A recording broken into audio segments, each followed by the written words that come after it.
Sanibonani futhi uphumlane lo. So namhlanje ngizothenga ama Bitcoin futhi buy wisely.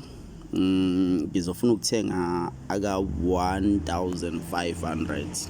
So 1500 nza bese bethi next bese confirm yebo bethi fake password siphakathi. So but save Bitcoin done. Yes, save Bitcoin. So ngikwenza nje konke one time sase ngistake confirm futhi thengile sengiwasavile ngama Bitcoin ami ngiwathembile and futhi namhlanje ngiwathenge imarket idropile kamnandi. Idropile imarket namhlanje ungawazi ucheck nje lokho kuze nakubuka abiza imali encane kanjani. So yebo igraph iwile, so isikhathi sokuthenga sengihlezi ngikhuluma ngaso. Siyabonga.